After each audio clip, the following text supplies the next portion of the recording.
I was chased by machetes in New Zealand. It was traumatic. It was really scary. And it taught me so much about myself and how to find peace.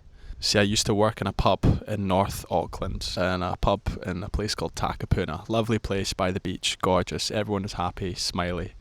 Summertime, it was great. I worked in this pub for about a week, and I'd been in the country about 3 weeks by this point. Me and this Indian bloke that I worked with, we were closing up the shop, and it was just us two. We locked the bar, locked all the windows, shut everything. We're getting ready to go home. As we were doing the final check and cleaning up, I heard smashing at the window. I remember looking over, and I shouted, because I realised someone was trying to break in. The glass broke and shattered everywhere. And then after the glass broke, these two men came climbing in through the window. Both of them, I saw, were wielding hammers with one hand. That's what they used to smash the glass. And then I realised in both of their other hands, they had these massive machetes. Huge, massive blades. My heart sank. I remember the guy that I was working with, he moved to one side in the corner, and the two men with the machetes came towards me, raising their arms up.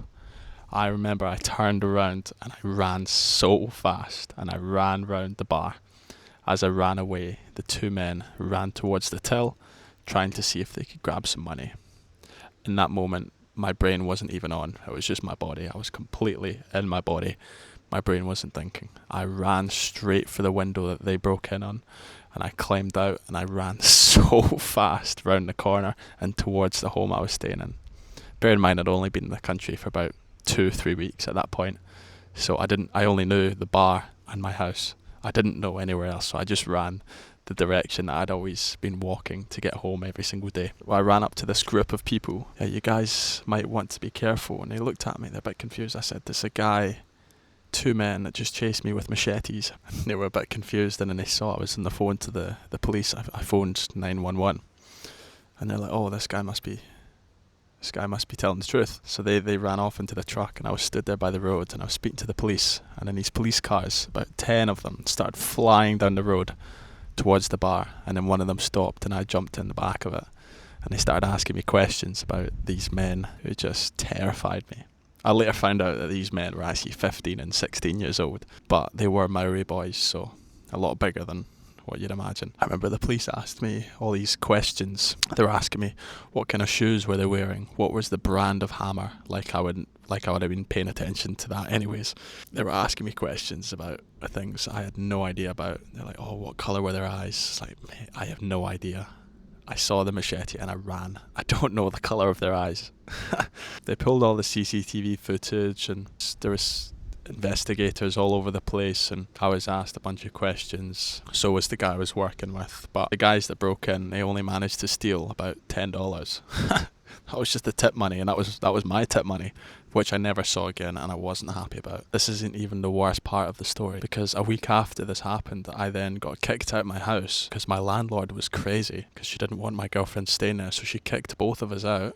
I had nowhere to stay. I was working in a pub that I was terrified of returning to every single day because of the incident that happened, and the police, I remember telling me that wasn't the first time either that had happened in that pub.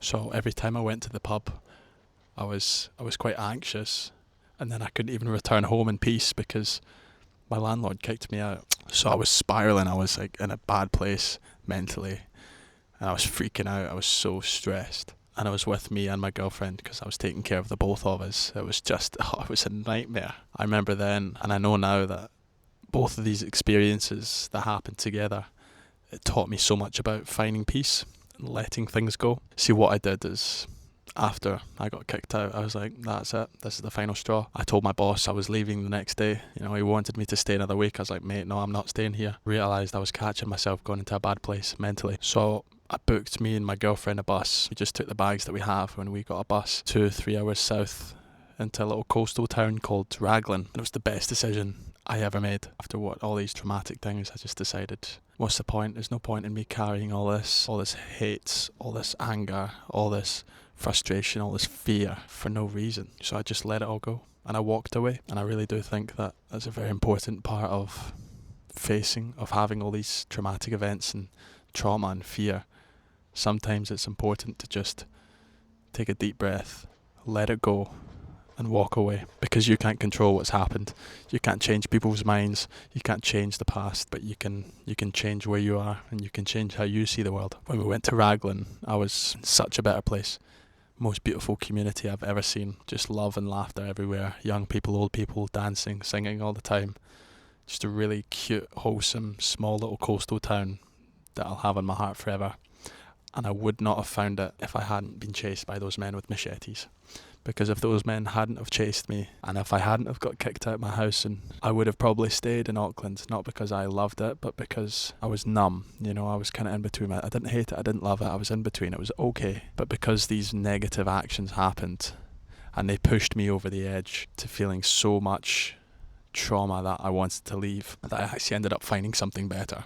So not only did it teach me peace, but it also taught me that for you to find something good in your life, something bad must happen first. Which sounds scary, and it sounds like the opposite of what you'd believe. You think good things happen to good people. Good things only happen to those who've been through bad and are looking for better. Because if you're in a place where you don't hate it, you don't love it, you're in between, you'll always be there. But if things get bad enough for you to make a considerable change, and then that change leads to something better, then that's when you'll find something you love in life. It's a funny little dance all of us have to do, but I think it's an important one. So yeah, I feel like it's quite important for us to accept the bad things so you can find better ones. Shout out to those wee men with the machetes, eh? No, but yeah, 'cause I forgive them. I don't hold any hate towards them. They have their reasons, and they helped me find peace in myself that I wouldn't have found otherwise. So I thank them for that.